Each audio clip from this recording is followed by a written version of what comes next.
All right, so here's the page assignment for the two-page layout. And there's a lot of steps at the top, which are right here. And the first thing you really want to address, which is an exercise which starts at the beginning of your project, is where you start to study magazines or printed publications. And what you want to do is focus on how they're laid out, because most publications are organized on a grid, which is what you really just watched in that cute little Italiano movie, which is the designer who is playing with the InDesign page spreads. Two pages that face each other are referred to as spreads. There's a grid layout of columns and often a grid layout of rows. And it's the grid, like city street grids, that creates order, right? If you go to a city and their town is laid out on a grid, you know how to get from point A to point B pretty clearly, yes? But if they're not, then there's a little bit of chaos and disorder, and there's not predictability. So when you're designing a publication from page to page to page, if every page of a publication were different, your eyes wouldn't know what to expect, there wouldn't be any predictability, and it would be confusing to read the publication. So most publications that are printed are laid out on a grid basis. So let's just look right here in InDesign, and I'm going to show you what I talk about when I talk about grids. And there are links on this page layout here for how to set up grids. There's lots of InDesign tutorials right on the right side of the assignment page, because InDesign's new for most of you, which is why I put it on the page there. But in InDesign, you're going to work, InDesign has a workspace like Photoshop does and Illustrator does. And to reset your InDesign workspace, you probably, I know we can't see this because of this little screen here. To reset your InDesign workspace, you probably want to work in, for example, typography. That would be a good workspace for you to work in, or advanced. So I've reset everything in my typography workspace. And I know you're familiar enough with most of the tools in InDesign, but what I'd like to emphasize is that when you create a document in InDesign, you're going to work with what's called a spread. So if you create a new document, File New, leave facing pages on. It's going to make it easier for you. And your page size for your document is really up to you and what you think you need for your story. And before you select a story, you might want to pass it by me, but the rule of thumb would be make sure all your text, when you take it as raw text, would fit on an 8.5 by 11 page, and I'll show you what I mean. So what I would do is I would set up a new InDesign document. I would set it up as 3 pages because you're going to totally ignore page 1. And I'm going to leave this right for the moment at letter size, which is 8.5 by 11. And I've got 3 pages, and you'll see what I'm talking about with spreads. So if I go to the page panel in InDesign, you'll notice it shows me my first page, which would be like the first page of a chapter book, because all first pages are a right-hand page. But when you have a 2-page spread, you're going to work on pages 2 and 3. And what I'm showing you right at the moment here is really just what we're talking about when it comes to working with grid layout. So I want to describe a grid layout to you. And so I'm working on this spread. Now, a grid layout is basically setting up a bunch of columns. And so in InDesign, I can go to Layout right now, and I can change my margins and my columns here. And right now my margins, which is just a guideline in InDesign, if I'm going to print this page, these pink lines don't show. I can go to the bottom right of the toolbox in InDesign and click Preview Mode, and that's the only thing that prints, nothing. That's indicating the fold of my page because it's a spread. And now I've got this set up with absolutely nothing showing. If I go back to the left side here, we're in preview mode. And I can go to Layout, Margins, and Columns, and I can increase the number of columns on my pages to help build a grid for myself. and I can make as many columns as I want, and this right here, the space between the columns, is referred to as a gutter. And the gutter is what separates your two columns of text. And you know what, let's leave it at 8 just for the sake of this demo briefly here. And all I want to show you is that when you work on a grid, it's for the purpose of, this is an 8-column grid, but I could right now use my type tool, draw a text box, go to type and fill with placeholder text, which is pretend type, right? And let me just marquee this single page right here. And that's an 8-column page because I created 8 columns, but my type happens to be spanning all 8 columns. I can take this text box, pull at the bottom corner of it, and resize my text box to be a 1 column, which isn't very readable, too narrow, to 2 columns, to 3 columns, right? All right, obviously that's where I'm at. And that would be a 4-column, what is that, 4 or 5-column spread, all right? Or I could set up my document right here, let's say as one part of it is really spanning my 4 columns, even though it looks like 1 column when you view it. And I'm holding my Option key down right now to duplicate this just for expediency. And this really, if we look at it without those things showing, is really a 2-column spread. But you knew I drew 8 columns as guides, yes? And so when you start to look at layouts, what you might find is, first off, the gutters on these pages are way too close. You see how hard that is to read? But what I could do, for example, is maybe what I would do is have a 2-column layout. But then, for example, maybe I decide that I'm going to have 1 narrow column here. Let me fill this with placeholder text. I'm not making it pretty. I'm just filling with text. Here, right here, let's say. And I might decide that this is a text box that I go to swatches. My text box is active, not my type. And I'm using my selection tool, the black arrow, and I can fill this box with red. And if we go to preview, we could consider that, for example, a sidebar or a note or a detail or something like that, right? So understanding how to set up your document with grids is important. But then Deegan the other day in his midterm, for example, showed us how you can break a grid with, let's say, a graphic like that. And I can fill my graphic with red. And I can go to Window, Text Wrap. Remember this now? I can wrap around my circle. And I can create an outset for how far the text wraps around the circle. And now I've broken my grid with my circle. It's still on a grid format, yes, but I've chosen where I'm going to break my grid. So I want you to understand the concept of grids. Are you all understanding what I'm working with here? And generally, when you have a 2-page spread, they're probably going to have similar grids. For your sake, I'd probably work with the same grid on each page because you can get a lot of variety out of it. Are there any questions about grids? I just wanted to introduce the most basic about that to understand it. All right.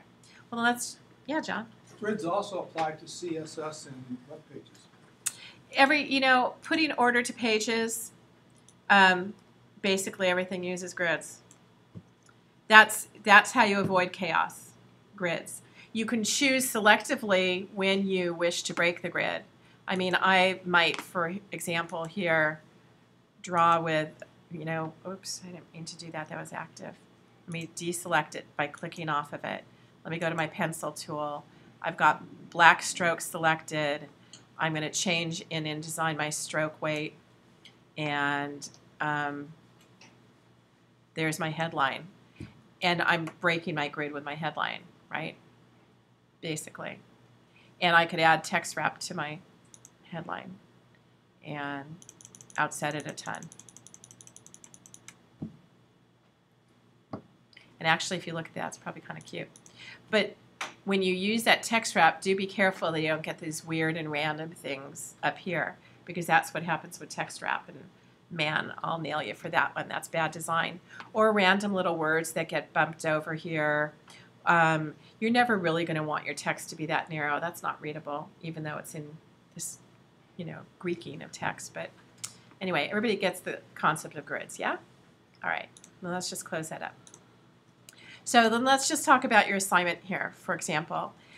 Your assignment is first to study grids in different publications and identify them for yourself. That's part of your initial exercises.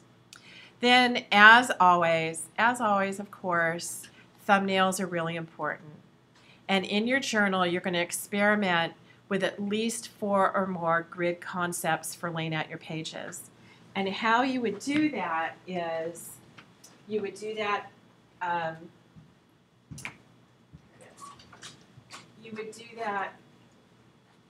by sketching out little thumbnail sketches of grids. So let's work with a story concept together right now.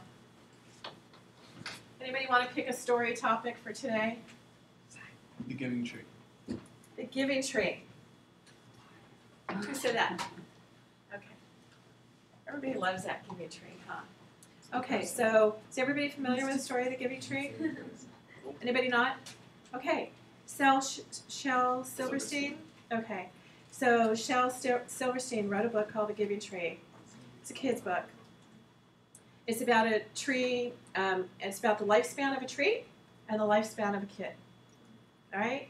And help me with this because, Thomas, this was your idea. But the synopsis is that the kid grows up, he gets to climb on the tree, swing on the tree, Pick its apples, eat from the tree. Just basically take everything. Take from the tree. Have fun on the tree, take from the tree. The tree keeps giving. Gives it shade when it's hot. Makes a house out of there, a boat or something, I don't remember. Okay, cuts off its branches, makes a boat. And the kid's older, grows into an adult, right? Eventually, the kid has basically disassembled this tree, right? Because it's cut off its branches for its boat or built a house. It's eaten all its food, and what's left is this stump of a tree.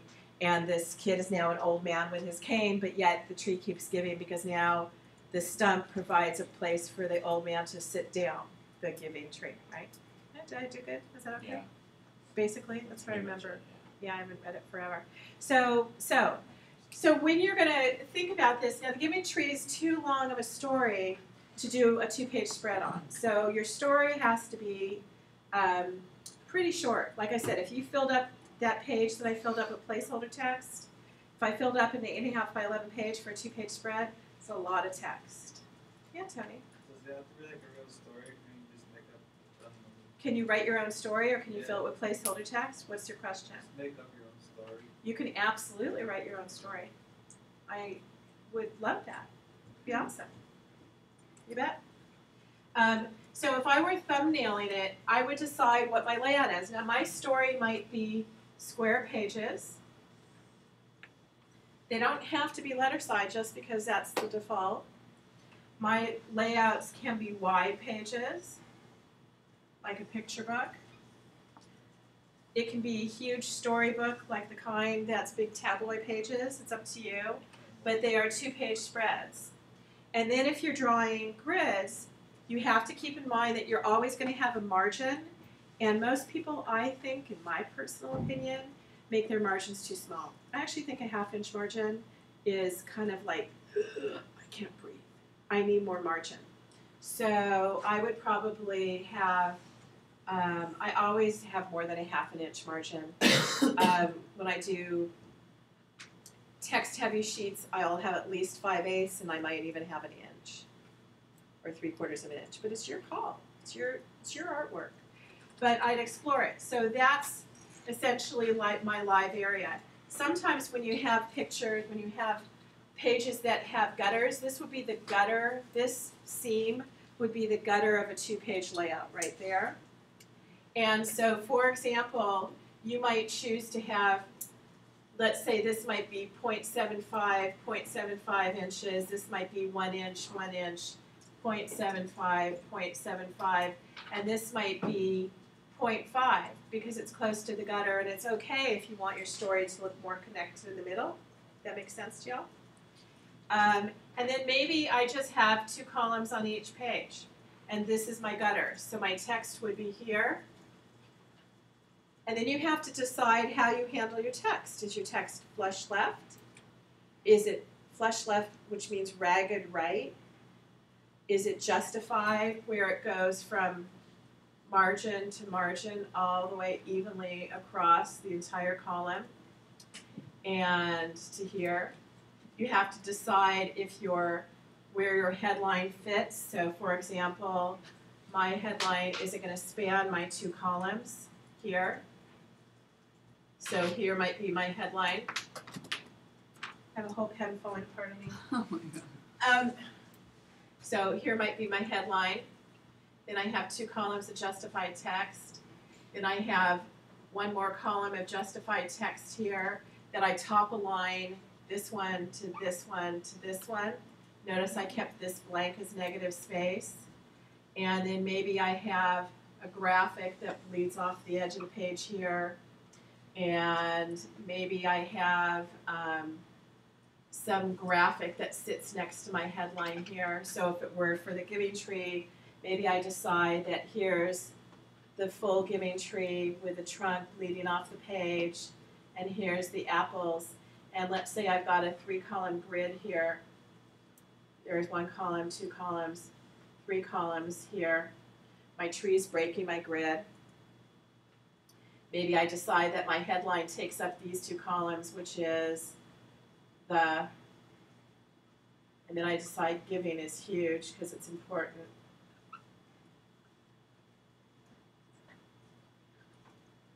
Right? And my column now, my headline and my graphic is taken up by first 2 columns. And maybe I decide I want the reader to know exactly where I want to start. So I start by drawing an apple right here as an icon to say text starts there, just for a little graphic. And here's my tree, right? And then I start with my line of text here. And over here I've got still my 3 columns. We'll stick with my 3 columns, right? And here maybe I have the end of my story, which is my tree trunk. And I have this bent over man sitting here with his cane on the tree trunk. And that's the end of my story. And I decide that I want to decorate my border with leaves of, remembering the tree when it had its leaves here. And I've got maybe a motif showing up here. And maybe my text sits here. And maybe there's a quote that the boy says that says, the tree says to the boy, I love you, or something like that. And maybe I decide right here, in the middle of my text, I have large type for my what's called a pull quote. And here's the rest of my text. Continuing on here, continuing below here, continuing here to where it ends. And that would be an example of thumbnailing a grid layout and thinking on paper what I might have as an option. Another option for my 2-page layout might be that this whole page becomes a drawing I do of the boy and the tree. And then my story might just take up this amount of space. Who knows? Or my story comes down this low in my grid. You getting the idea about grid thumbnails? Any questions about grid thumbnails? No? Okay. Then let's look and see what other students have done. And let's look at the things that you might want to consider.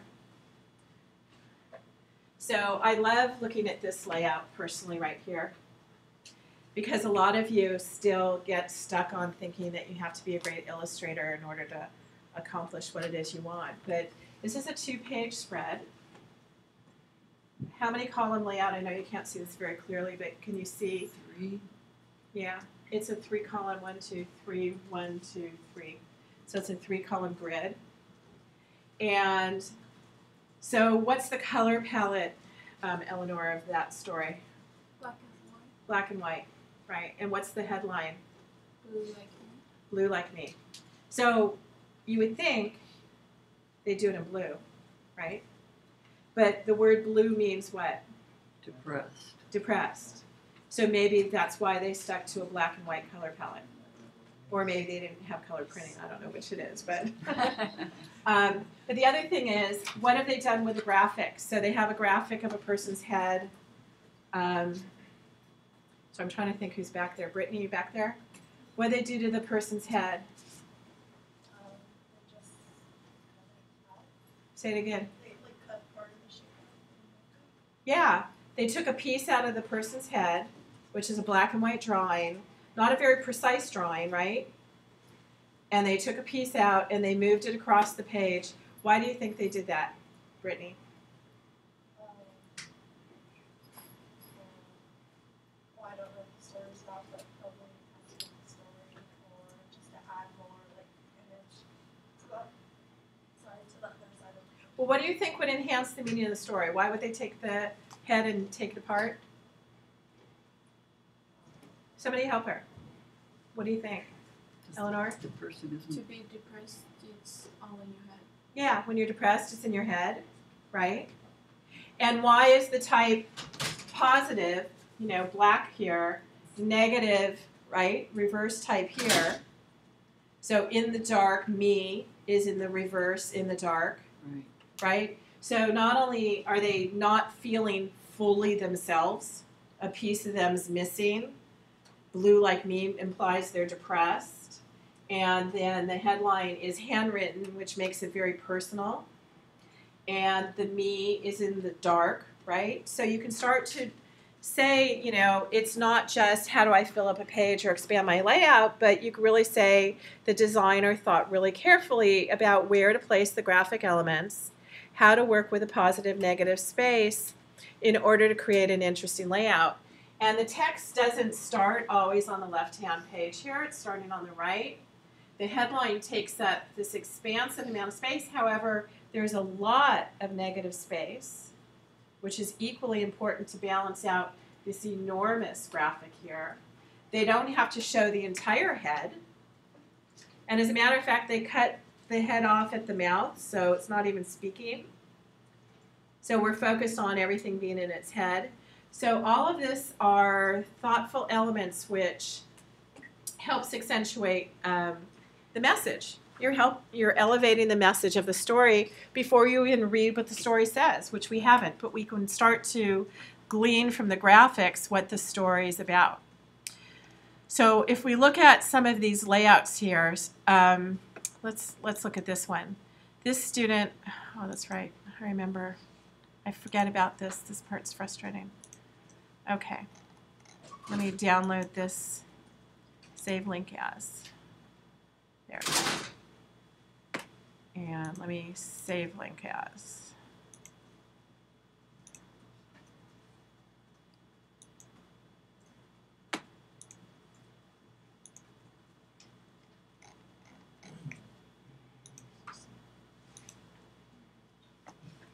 And you don't want us to have any animated elements in these 2 pages. This is not interactive. Was that your question? Yes, I just thought we should clarify that in case people got a little overly creative. Oh, yeah, this is not interactive. This is totally print. Was Jenna's question, should it be interactive? And I'm going to show you all these examples because there's tons to learn from for each of these. Some things good and some things frustrating for you. Okay, I think we're pretty close there. So let's talk about the stories that I've downloaded to the desktop here. Let's see what this one is for starters. Okay, so here's a good example of a 2-page layout. I think it's got super strong graphics. It's got a limited color palette, which there's a lot of positive things going on in here, which make it strong. There's a lot of things that are very difficult. One of the things is when you put type over a color, it makes it really hard to read. So if you're putting type on a background color, I would suggest that your background color does not exceed 5%, which is shocking to all of you. And on your screen, it's going to look white. The background's going to look white, but when it prints, remember how everything gets more saturated when you print it? Yeah, so keep that in mind. Another nice thing is the ratio, the relationship, the scale of the headline. to the body copy and the graphics. It brings your eye immediately to the upper left corner of the page. It's got a lot of power. The pitchforks are aimed and guiding your eye into the page. The boar, the wild boar here, is looking up at the headline, which is guiding you to the opening paragraph of the story. Those are all great, strong points. They used a drop cap here in the paragraph in order to start you with the introductory paragraph, and the type in the introductory paragraph is larger than the body copy, which also starts your eye on your initial paragraph. It's obviously a 2-column grid for each page, and some people think of grids and they think of all these straight edges, but look at all the organic edges to the graphics going on here, and graphics that are created through writing. Yeah, type is a powerful graphic in itself. But right here, this is very hard to read, and reading type that's sitting on top of these pitchforks is really hard to read. So you're going to have to be careful that you don't fall into these problems. Their text wrap is pretty successful. The type's not too close to the shape. So there's a lot of strength about this layout. And let's see what else is part of their process. All these illustrations were original. And there are some examples of grid thumbnailing and a process. Let's take a look at this one. This student was really invested in this story. And this is a nice job considering thumbnailing, but they were very focused on putting their text in the shape of their graphics, and they got very involved in their graphics. They found a children's book, and what they did was they re-illustrated the illustrations that they found in this children's book. And so they did this beautifully, I mean, look at that, this beautifully elaborate process, and created wonderful graphics on their own. But what happens is there were so many graphics to create this wonderful picture display for a children's book that they ran out of room for their type, which is why I suggest that you be extremely careful about how to lay out your pages, right? And they did not really define this with a grid layout, because it's not, if we started dumbing this up with grid layouts and margins, you'd find that they probably didn't really hold tight to the grid layout. But the graphics are so strong, they're charming. And what's charming is what they had to do finally for their text is they had to create a sense of a scroll, a page scroll, and put their type on top of it. But when this printed and it wasn't digital, it's probably really dark up here. When it wasn't digital, it was so hard to read because there's so much background showing through that it was very difficult to read. Plus, when you set text in a colored frame like this one, this text goes so far to the margin, it's super dense. See how dense it is? And the type keeps changing based on a quote. And reading upper and lowercase type is really difficult. Remember when we talked about type and we talked about the fact that our eye follows the shape of the words? Remember that? Right. So when it's all uppercase, you can't follow the shape of the words, so it becomes difficult also. But the graphics were strong, so that's what I wanted you to see. But I wanted you to see the pitfall, because you could see all the work in this, right? But the pitfall of what happens when you've got more involved with your graphics than refining your type. The other thing is there's these magnificent graphics, but the headline is a condensed, like, garamond that's been stroked. Generally, don't stroke a font. Generally speaking, don't stroke a font. It never enhances it. There's other things you could do to enhance a headline, and we can talk about that as we move along. Let's see what this one is. This student really had a fun time with creating monsters, and you've seen his portfolio. So the monsters he created for his story were created for this story, were used in his portfolio as the characters for his portfolio. And this is what you should be doing with your exercises. You should be looking at magazine layouts, taking a big old Sharpie to the pages, and marking up the spreads. So you've identified your columns, and your grid layout in the magazine publication. Okay? So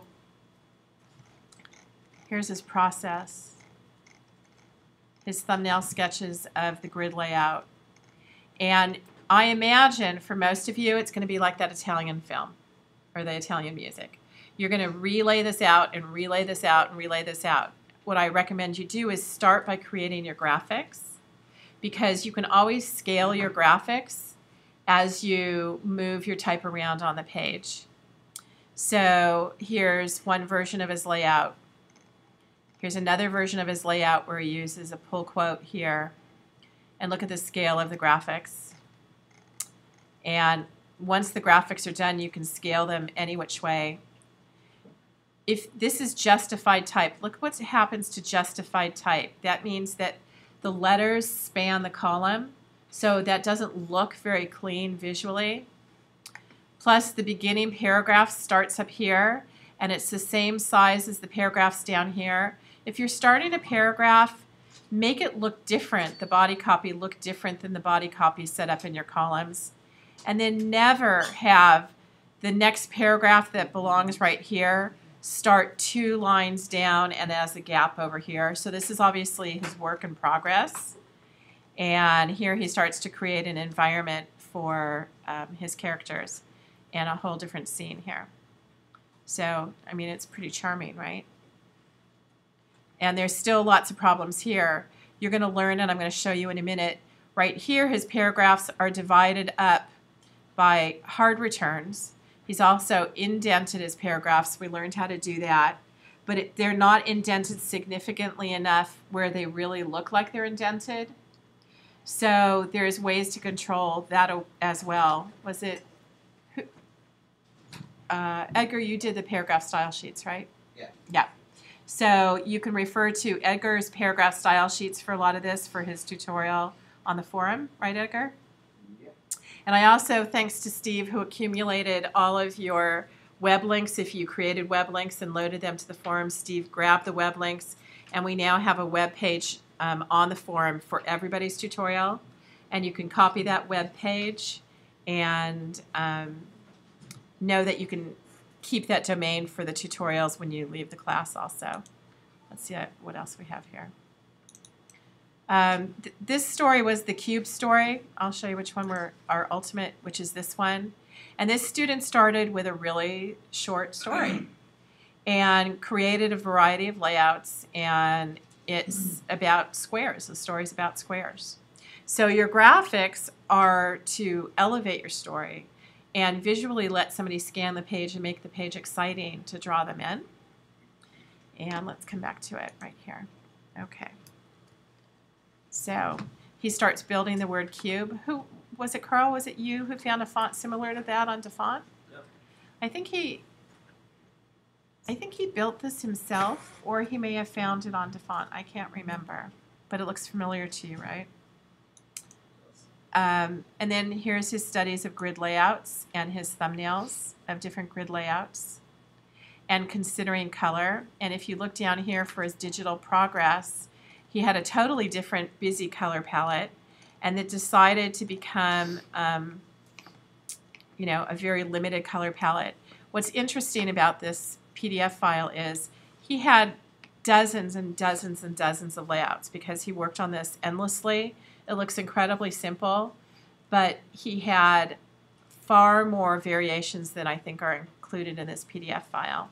But you can see how powerful it is to use negative space, all that open space, to draw somebody into the story, right? And you got a story from Wikipedia. And you got a story from Wikipedia. You can get your stories from anywhere. You can get them off the internet. The internet brings with you a bunch of issues, to tell you the truth. Because if you grab a story off the internet, you're going to have to proofread it. It puts in hard returns and weird symbols that you don't expect. And the last thing you're going to want is typos in your stories. One thing you can do is put it in text edit and then make it plain text. Yes. And then it's raw. Yes. That would be a good suggestion. Let's see what else we got here. Storyboard template. No, we don't want that. I thought I downloaded this one. Let's see. I'm sure I did. Yeah, it's there, isn't it?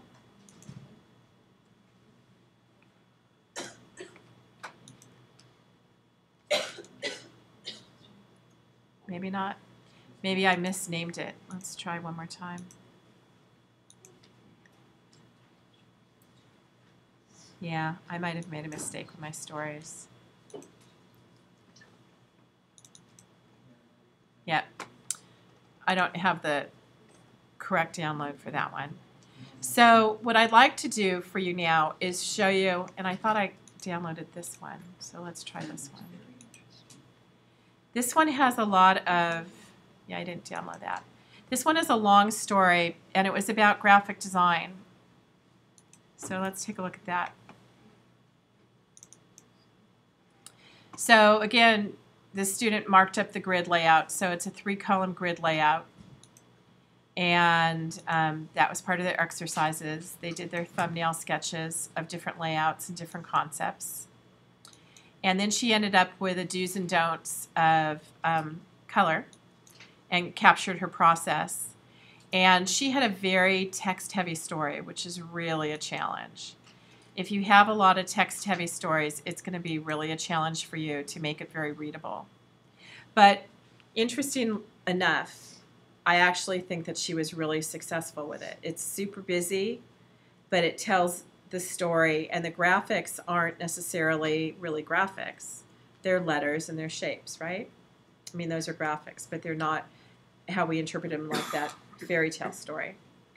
And one of the things you want to consider is creating headline type, subhead type, body copy type, and perhaps pull quote type, and perhaps sidebar type, because those might be all of the elements that you're talking about. One of the other things you're going to do when you create a page is I recommend not stroking the trim of your page, because no magazine publication would ever be able to trim that perfectly. Think about how thick those pages are. They would never trim exactly as we see it here. So probably stroking the edge of your page is not a wise idea. And you do, if you have graphics bleed off the page, you have to make sure that the graphics do bleed off the page. So let me walk you through a few things that are going to be important when you set this up, and I'll demo it. Okay? Are there any questions so far? All right. So does anybody want to pick a story idea for us? 3 little kittens. It's a scary one. What's that? It's a scary one. A scary one. Sleepy Oh Hollows. yeah, Halloween one. What is it? The Sleepy Hollows. Sleepy The Hollow? Headless Horseman, yeah. What would it be under? I think somebody did do the Headless Horseman ones. Irving, Washington Irving. So I said you have to be careful that Washington.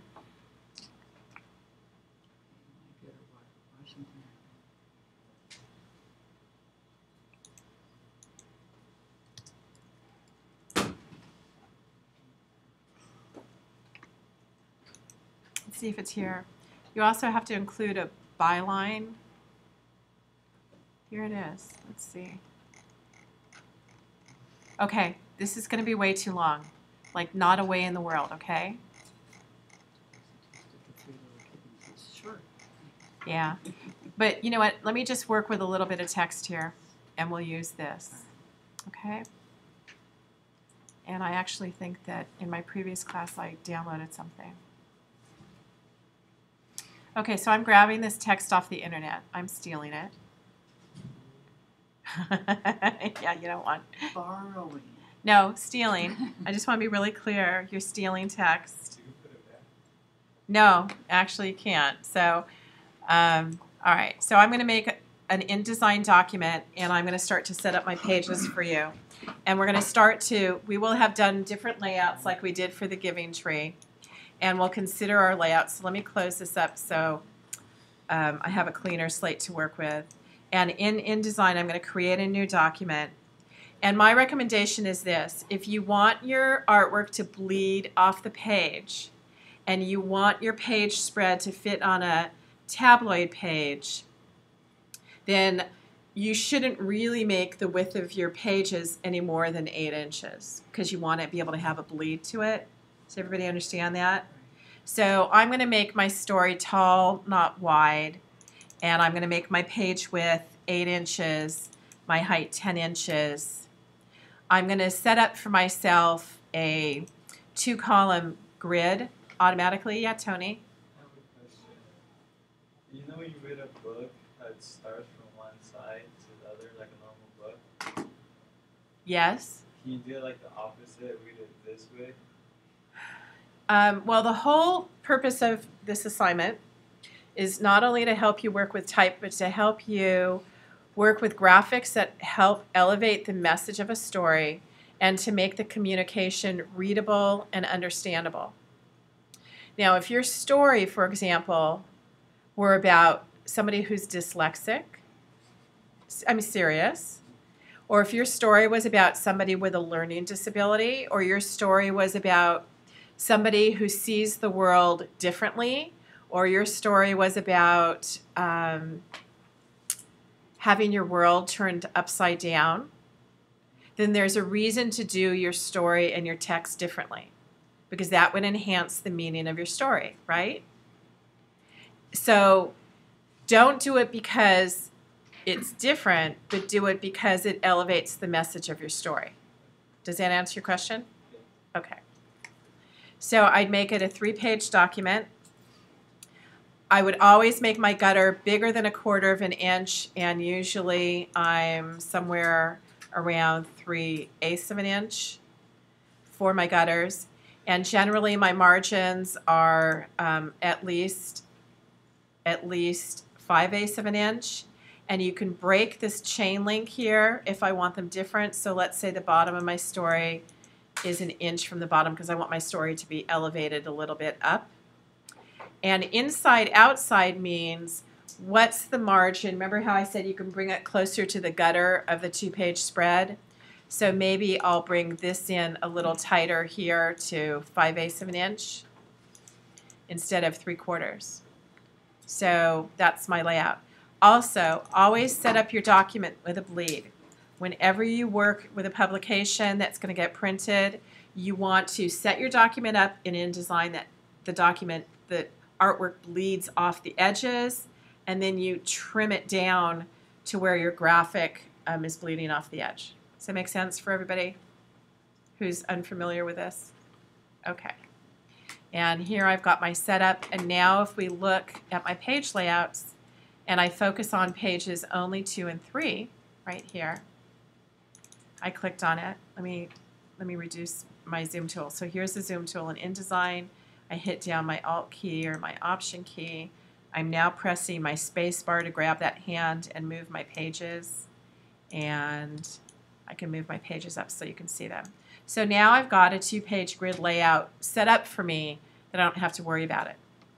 And for example, if I drew a text box with my type tool right here, I can go to Edit, Paste, and place that text I had copied right in there. Here's my headline, my byline, and an individual quote that gets us started, which I'll just start to get rid of. I'm going to highlight that, I'm going to cut it, and I'm going to put it in here just to store it. And I'm going to take my headline, I'm going to cut it, I'm going to put it here to store it, and I'm going to take my byline and I'll just leave it there with part of the body copy. Now what happens is I'm going to show hidden characters, which is going to show in my text where I have hard returns that I don't want, because you don't want to have your paragraph spaced by using a hard return, because you again can't control the space after your paragraphs, and you want to be able to always do that. So I'm going to go to my type tool, and I can select both of those paragraph returns, and I can search and find for double paragraphs in all that text, and it'll get rid of it. Okay, so right now I can copy this. I can go to Edit, Find, I think is here, right, which is Command F. I can paste those 2 paragraph returns, and I can change it to 1 paragraph return, and I can search my entire story. and I can change everything. And it got rid of 69 double paragraph returns. Okay, that simplified things for me. And now I just have a paragraph return that ends here. So one of the things you might want to do, so I've set this up in one column. If I want it to flow to another column, I'll go right here to, I can stay on my text tool, and right at the bottom of this page is a red overflow. I can click on that red overflow right here, but I need to have my arrow to do it. So I click on the red overflow. My cursor loads with text. I can go up to the next column and drag the text into the next column here. And that's how you create the text boxes flowing from one to the other. All right? Now, I'm going to end my story right here because you're going to find out that with this much text, I'm going to run out of room anyway. All right? Just so you know. Okay, then the other thing is you might choose to do your layouts a whole bunch of different ways. You might try it. What I would do is I would sketch what graphics you want to go with this. So what would be a good graphic for this story? A headless horseman. A headless horseman. Okay. And So I'll bet you can find them on the internet. do you think I can? I think so. I bet so. A headless Like horseman. a silhouette. And images. There we go. Is there anyone that anybody likes in particular? The one with a white background would probably work best for your layout, so you don't have color around it. Oh, that one with the tree is kind of nice. Kind of the 1, 2, 3 over, black and white. This? No, 2 over. From This? that. Yeah, don't you think? Yeah. It's tiny. It's a GIF oh, file. It's little. Who said something else also? Back there? I was asking if that was Christopher Walken. Oh, Yes, yes. It sure looks like him, doesn't it? You click large, so you get nice big ones. That's what I always do. All right. Does everybody know how to do this? You can go larger than, select a size. Let's find one that's 2 megapixels, and now see what we have. These are going to be larger files for us. Holding the pumpkin is good. Right here. You want this one? It's iconic. It's iconic. Okay. So here's our full-size image, which is super rastery. So somebody stole this already Yeah. and enlarged it. Can you see how pixelated it is? So this isn't really, it's not thrilling me, and I don't want to waste a whole bunch of time on it. It's just not getting me there, though. So let's, Take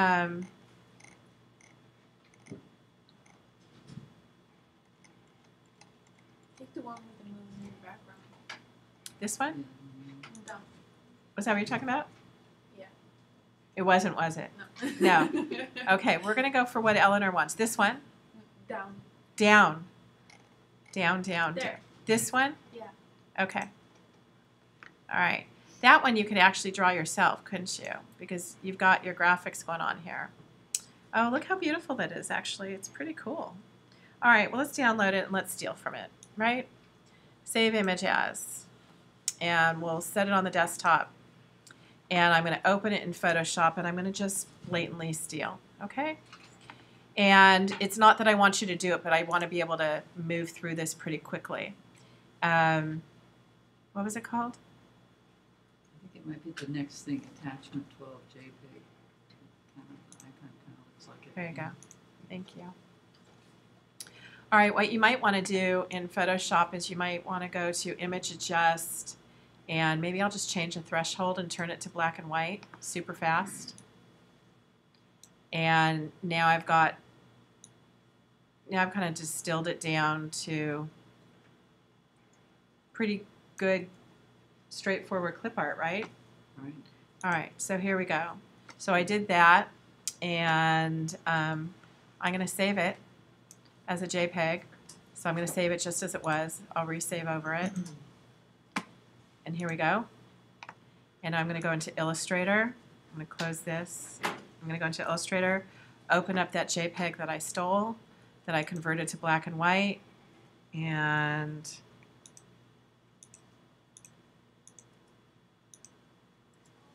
select it, make it active, go up here to Image Trace, and it traced it, and I expand it, and I'm going to select everything that's white and eliminate it, and I'm pretty good there, right?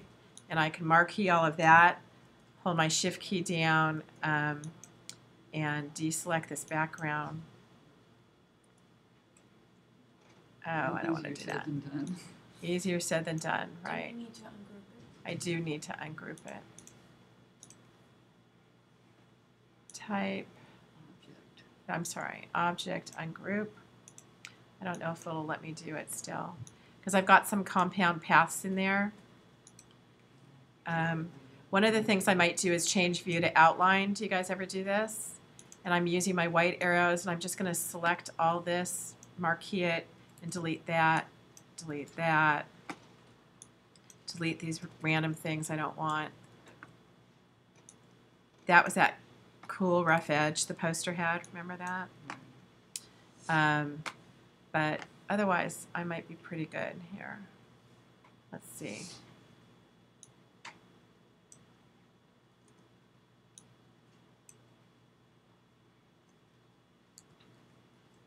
All right, I don't want to spend too much time on it. And you can change the crop in Illustrator right here. That's the artboard tool. You can change the size of the artboard because otherwise it would crop it if I wanted this larger here. And right now I'm going to save my file as Horseman, as an Illustrator file, leave it on the desktop, and say OK. And I'll view it in preview, make sure it looks like I want it to look. And not too bad, right? Okay, so back to my InDesign document right here. I might want some kind of dramatic font for the Headless Horseman that I might create. But let me just, mostly, I know you guys know how to create the artwork. That's not so much what I'm concerned with. I'm concerned with that you learn the type tools pretty clearly. So let me just place my graphics so our page starts to shape up. So Command D, I'm going to place the horseman. I'm going to load it here and make it about that tall. And in InDesign, I'm sure you all know this, you can place a graphic at full size, and you can just grab the corners without touching anything else and reduce the size of the box that it's in, even though it's at full size. And I don't really like this cropped. What I'd probably like this to do is make this bigger. So if I hold my Command, my Option, and my Shift key down, I can make my graphic bigger. And because it's a vector file, remember, it can scale up and scale down without any problems. And right here, if I view this, I have it cropped off the edge. And maybe what I want to do is continue my black graphic here. So I would do this in Illustrator, but for the moment, I'm going to do it right here in InDesign. I'm using the pencil tool, and I scribbled out that shape in InDesign. It's stroked black. I'm going to stroke it with none. I'm going to fill it with black right there, and I've created a continuous image. Now this looks really rastery in InDesign, and that's because it's a picked preview of the file that's linked in Illustrator. Yes? And how I can make it look better to my eye while I'm working on it. It would print fine, but I can go to Object with it active. Let me see if I made it active. Make it active. I can go to Object, Display Performance, High Quality Display, and it should resolve itself into a better quality image, but it doesn't look better quality. It should. Unless it's that awful in Illustrator, but I don't think it is. But let's try it one more time. All right, well, let's assume it's fine. Like I said, so what you want to do is decide what graphics you're going to put on your page, what your color palette might be. Maybe I decide some of you like colored backgrounds on the pages. If you do, stay with a tint that is so light. A lot of you like to make your stories on an all-black page with white type. It's only pretty on the computer. It never is easy to read and print. So I steer you away from it. if you want a dark and dramatic feeling, I would suggest you create a dark and dramatic feeling with your graphics. Now, when you work with your type, you're going to find that the default type when you're in InDesign is 12-point type. 12-point type is huge. Newspaper type is 9-point on 10-point or 11-point leading. So if I take my story and I reduce it down to 9-point and I set my leading in InDesign to 11-point, look at how much more space, look at what that gave me. Then also, I suggest that you work by creating greater leading, like 9-point type or 9-point type on 12 or even 14-point leading. And you also were in the character panel in InDesign, which would be also found under type character right here. And one of the things you want to do is work on the letter relationships of your type. And right now the type is set up in what's called metric kerning. Metric kerning means that every letter has its own little metric space.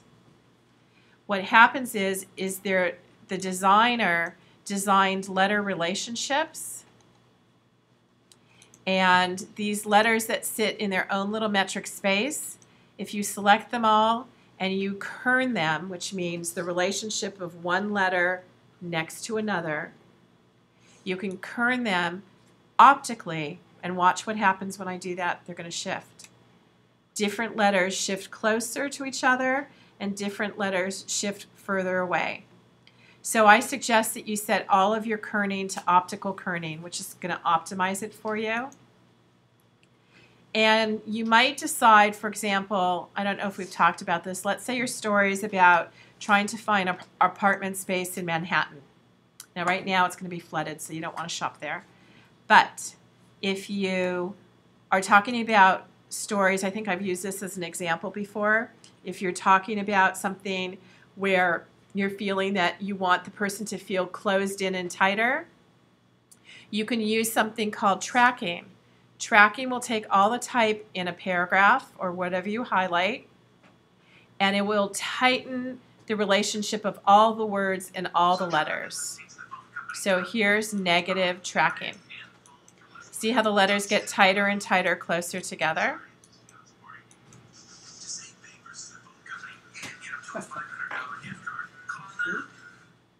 So I knew you were trying to shut it off. Okay. So you see how they're getting tight, tight, tight, tight, so they're not readable? So maybe your article's about not be...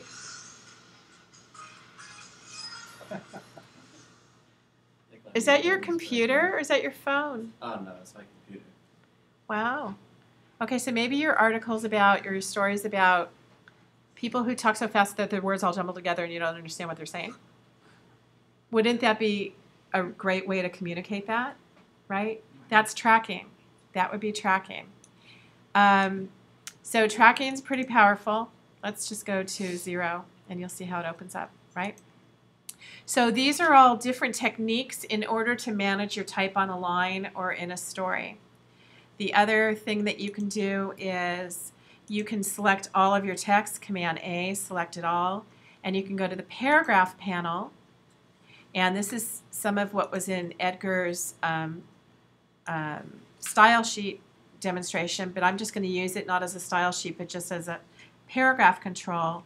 And you can do things by turning on and off hyphenation. You can do things by adding space after each paragraph to open things up. So right now I've selected all my text. There's a little gray bar right here under that paragraph on that symbol, which would add space after. Here's a little gray bar above a paragraph, which would add space before. They do the same thing, obviously. One's after, one's before. So if I add space after my paragraphs, I don't need a hard return. I can control my leading this way, though.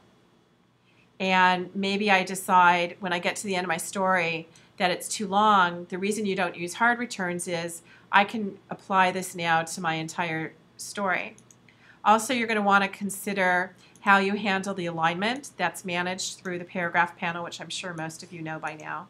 So here's alignment that's called flush left, ragged right. Centered, do not put large amounts of body copy as centered text. It is not readable. Do not put large amounts of body copy in flush right text. It's not readable. We want our text to align on the left or justify, which is like this, which is fine. But we don't want it to be centered. That's not an easily readable thing. The other thing is if you chose, for example, to make your type large, if you chose to do that, and you made your type, let's say, 12-point type, which is really large, you're going to end up having more hyphens here in your paragraphs. You can select all your text and you can completely turn off hyphenation, or you can control your hyphenation by going to type. Actually, it's still in the paragraph panel. You're going to have to go here to the pull-out menu of the paragraph panel, go to hyphenation to get this control box, and you can set all kinds of rules. Don't hyphenate words unless they're 5 characters. Don't hyphenate words unless 2 letters have already shown up. Like if you're going to hyphenate about, it might hyphenate at the A, but this wouldn't allow it to, right? Or you might not hyphenate words unless they're 12 characters long, and then you won't hyphenate them until they're halfway through the word, right? And then you don't repeat hyphens more than 3 in a row. That's what all these controls mean. So there we go. And let's see what else we want to figure out here. Consider the fonts for legibility. We've talked about serif fonts have these tails on them, the serif, which guides your eye across the page. You might choose, for example, to make all your type, let's make all our type, let's go back to 9-point on 12-point. Let's find a special quote. There we go. You might decide that one of the things you do is create a new text box. You fill it with a special line of type. You make that type, let's say, semi-bold. Let's make it an italic type. You might choose to make that type 18 points. Because it's such a short phrase, you can center it. It would be readable. And you might choose to open up the leading where it's 18-point type on 36-point leading. And you might use it as a pull quote in the middle of a paragraph and use this text box as a text wrap. So I put this text box here. I went to Window, Text Wrap. I don't want my type to cross over this, so now my type wraps around it. I want this type inside my box to be centered vertically, so I activate this box and I go to Object. These are new things for most of you. Text Frame Options gives me lots of choices. And I want my text vertically centered in that box. And now it'll vertically center. Let me click Preview on so you can see it. Vertically center it. And there it moves down, right? Now the other thing I might want is, let's say I decide to fill this box with color and I want it to feel dark and moody. Not stroke it with color, fill it with color. Let me stroke it with this red. And red and black are super hard to read, so I probably don't want to do that. So I'm going to darken up my red in here by double-clicking on the swatch and making it super dark. And then I'm going to select all my type in here with using my type tool and select all and make my type white, which is fine for something short. And I'm going to break this line of type where it makes sense when I read it. So Sabbath, stillness around, and was prolonged and reverberated by the angry echoes. I don't know, I picked something totally random. But let's see. I'm going to use something called a shift return. If I hold my shift key down and my return, I break a line, but I don't break the attributes of a paragraph. Was around and was prolonged. And now I'm going to make my box deeper. And you want to break your lines. You don't want to leave something that looks out of balance. So that's why you're going to use a shift return to break it in a way that feels more balanced to you. And because this is a pull quote, you might decide that you're going to make another text box and you're going to type quote marks. Now let me talk about quote marks. Quote marks are, there are smart quotes and there are dumb quotes, literally. That's how they're referred to. You do not want dumb quotes. Dumb quotes are the kind that are straight up and down that you get off the internet. So if you're copying a story off the internet, you're going to have to convert your dumb quotes to smart quotes. And that would be in preferences and InDesign. It'll talk about it. Or also when most of the defaults is smart quotes. It'll do it for you. So I made these quotes 72 points, but I'm going to make them 300 points because I really want them to work like art. And so they're still overflowing my text box. See, I got that red symbol. Oh, I do want to tell you something interesting. See, my text box is big enough for my quotes, but remember how I made this a text wrap? Oh, so it's So rejecting it says, I'm sorry, I can't show your quotes because you're next to my text wrap. Watch what happens. If I pull this text box, we can see my quote, right? But it wouldn't show up before because that box, that little red box, had a text wrap. Watch what happens. If I pull it close there, it won't show up anymore. So back to that box called Object Text Frame Options. This is going to be super valuable. With my text box active, I can tell this box to ignore text wrap. And now they show up. See that? Now what I want to do with these is I'm going to highlight my quotes. I'm going to convert them to white. I'm going to move them over here. I'm going to place them on top of my pull quote here. I'm going to go to Effects and change the opacity of them in InDesign and make them 10% white. You can't see it probably on the screen behind me, so I'll make it 30. And now they function as a graphic in that box, correct? Alrighty, so if I go to Preview View right here, you can see how that becomes art.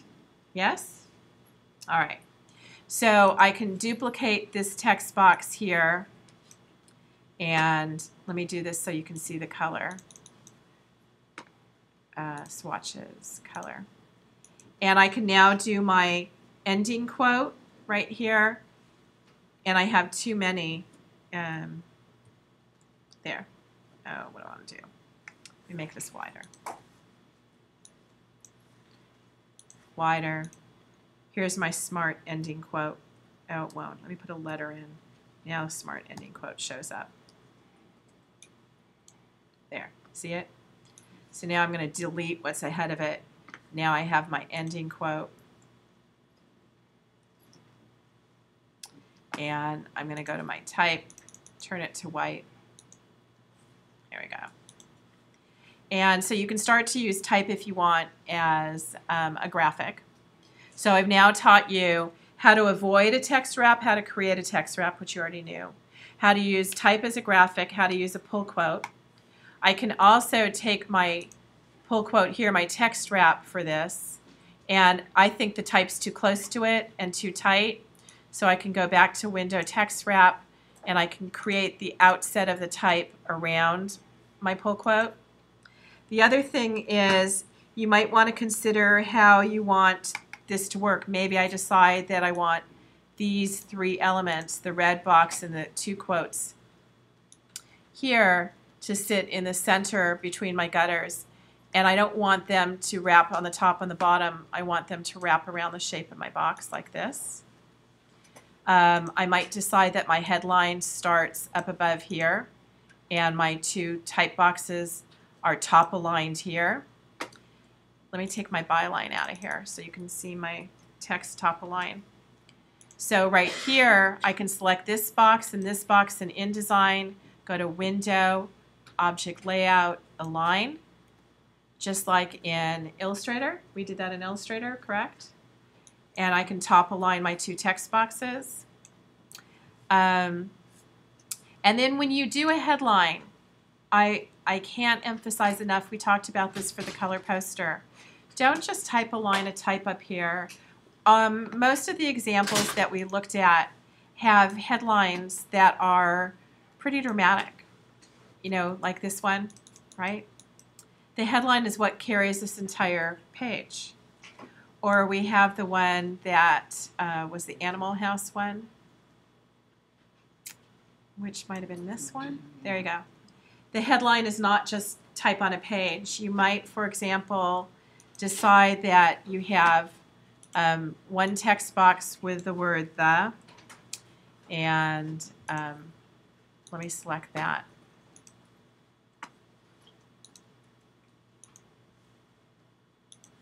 I know you can't see what I just did.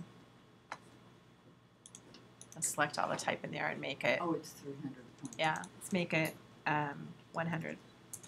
There. So you might decide that you want your headline to sit like this, the, and then you might decide that you want headless not to be on the same line, but here. And you might decide to add more personality. You might add a different font to it, right? You might add an italic. You might add a certain effect to it. It might not be type at all. It might be hand-drawn. You might decide that headless is that large and the word the is absolutely tiny. Sits there like that one. Type isn't always, your headline doesn't always have to be on a straight line. You need to also have it carry the weight of the page. Let me think what else I need to address with you. On the assignment page, right here, there's something super important to talk about, which is this, type guidelines, referring to widows, orphans, leading, and italic. You should know by the time you're done with this project all of these elements. You should understand space before, space after, which is a link to define it for you. You should know how to control hyphenation, and you should know the horrible things that happen in life with rags, orphans, and widows. And a rag and an orphan and a widow is this. If, for example, my text wrap were this shape right here,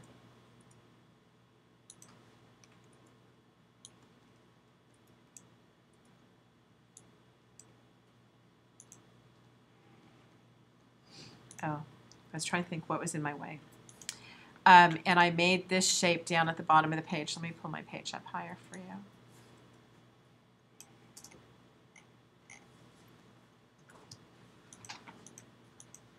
So if I took this ragged shape here of this ground I created, and I went to Window, Text Wrap, and I wanted my type to wrap around this shape. Look what happens to my type. It starts to justify out. It breaks up my words, neighborhood abounds, and then it breaks it to width. Don't let something like that happen. It's not good readability. What you'd probably want to do is correct the outset of your type. You also don't want something to happen like this too here, because that's not good readability with a text wrap.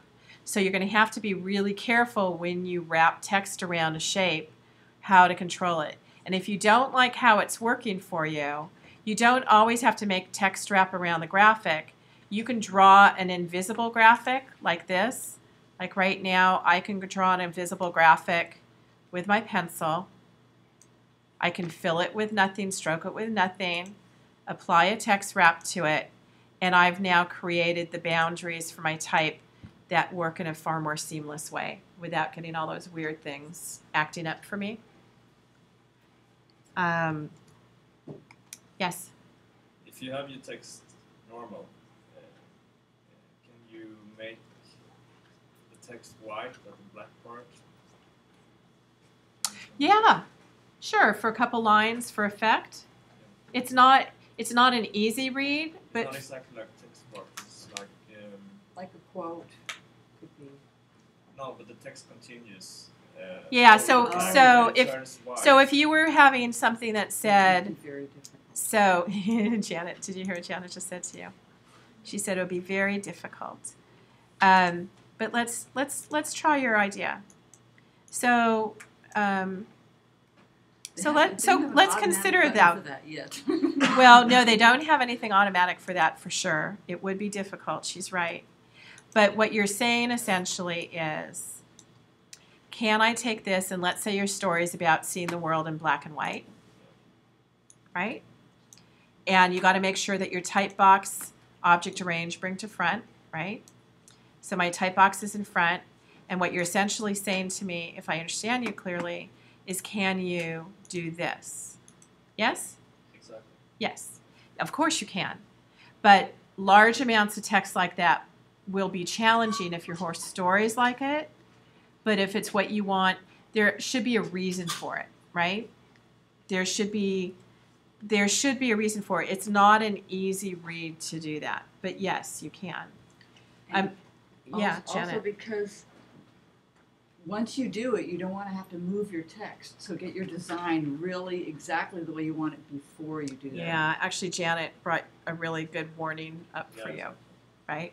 Now, one of the things, I mean, what you're going to fall into here, actually, is I'm looking at it, is when it's hiding here. You know, maybe there's something to be said. You know how we were talking about how we identify words by their shape? Maybe there's something clever in a headline. I wouldn't do it with body copy. But this word nightmare, I'm assuming that's the word, right? I don't know. Kinda looks like But it looks like nightmare, Yep. right? Because we were able to recognize the top of the words. Maybe that's a good graphic, tool to do something like that to hide your words. And maybe it's a good graphic tool to make some of your type white. But what Janet's saying is, if you change one letter here, or you add here loud music, it now just threw everything off and you got to tweak it. So make sure you're really clear on your layout before you start messing with that. Otherwise, you'll probably burn a lot of hours. With your layouts, let's just get back to our layout. You might decide that your type is, let's top align these two. And that shows up, there's a control panel in the top of InDesign here that should give you alignment layouts. So if I'm grabbing my two text boxes, oh, it's not up here. You can go to Window, again, Object, Layout, Align. I can top align them right here. And you can decide that maybe you want to even out your columns of text, so they're even like that. Or you might decide that it's okay that that one ends here. It's okay that this one ends here.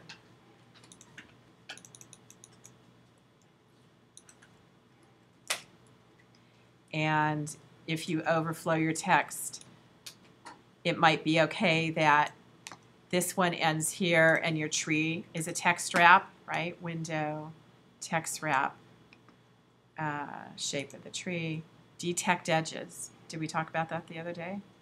Yeah. So it's wrapping around the bounding box of the graphic now, but I went to wrap around the shape, wrap around object shape, but in order to make it wrap around the shape of the tree and the horseman, we have to go to the type of the shape and we want to detect the edges of the shape, and it'll wrap. But you don't want this to happen, which is what we talked about. You don't want this word to sit in there. It's really not good design. So there's two ways to avoid it. One is the one I said where you draw that shape, or you can also use this white arrow, click on the graphic, and pull the little anchor points of this text wrap around so you can avoid it. You also don't want something called rivers. This is a river. A river in type doesn't look very good, does it? And if you have a lot of rivers, you're creating like your eye just starts to go to the white space in a paragraph of type than it does to the type itself. Yeah, John. If you have a particularly complex shape you're wrapping, you can also adjust the text box itself. Yeah. Yeah. What John's saying is you could take this text box and you can go to the pen tool. I never think to teach this actually. You can go to the pen tool in InDesign, and I can add an anchor point to my text box there. Add an anchor point to my text box there. Is this what you meant, John? Yeah. Add an anchor point to my text box there. Go to my white arrow and grab that little anchor point there and drag it around the branch and drag it around the branch like that. So you create a text box where your type is filling the text box shape around what you have. There's still some typographic problems at the top. Of the Yeah, paragraph. and that's the problems with, and then if you have problems like that, that's the problem with justification. So your solution is to take your paragraphs, all of them, because you never break your alignment in a story, and go to the paragraph panel and make everything flush left. Not a problem anymore, right? And it's also because you turned off hyphenation. Yeah, a lot of the problem is turning off hyphenation. Let me see if there's anything else. But you're getting the idea, yeah? The other thing that you have, which is a lot of fun, is in a paragraph panel in InDesign. So here's the paragraph panel or type paragraph. I can use a first line, a drop cap. So I can say I want my first, in this paragraph, I want my first letter to drop down 3 lines, 4 lines, 5 lines. Or I can have 7 characters or 2 characters drop down. And that's controlled in the paragraph panel. So enhancements for a story would be things like making an interesting headline. That's not straightforward. Working with drop caps, working with pull quotes, working with graphics that help define your story, making sure that your text aligns. Right now, if I have 3 columns of text, I would probably make it all base align. There's a certain aesthetic that you probably are going to end up following. That's your own preference here. And you're going to want all these text boxes to be the same length. And again, I probably want that to be a text wrap. So it doesn't,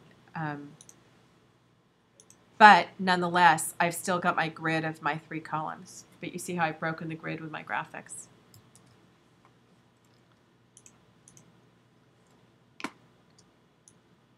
There any things that you might want to learn how to do that I haven't shown you?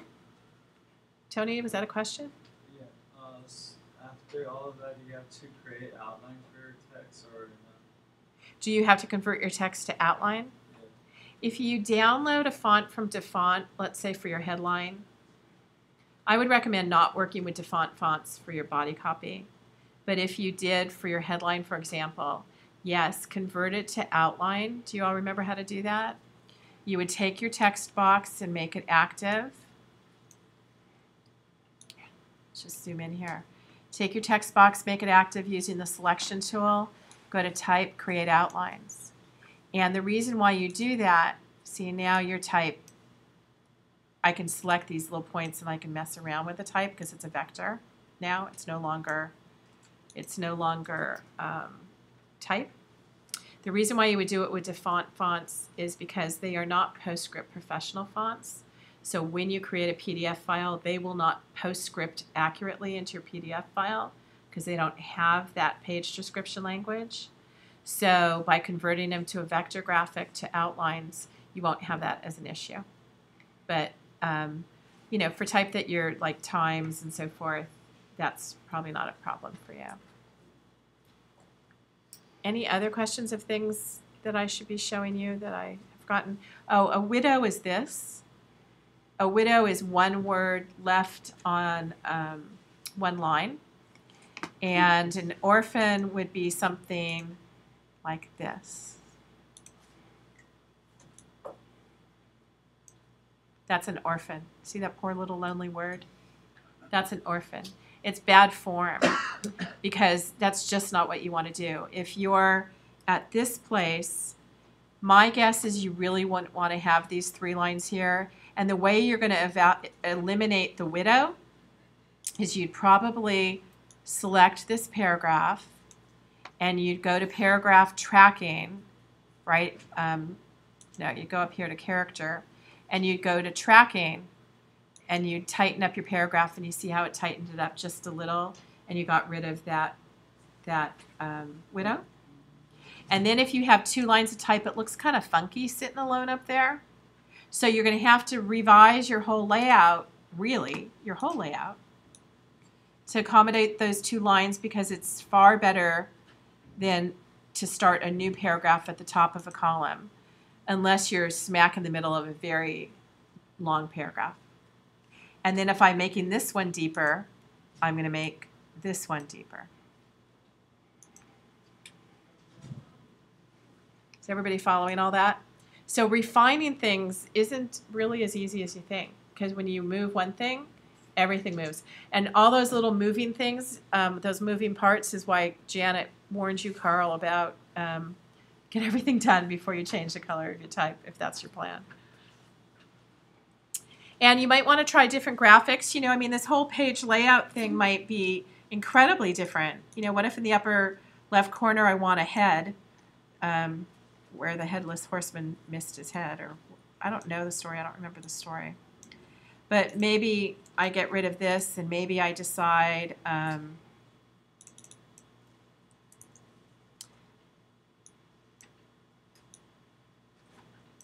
you know, maybe I decide that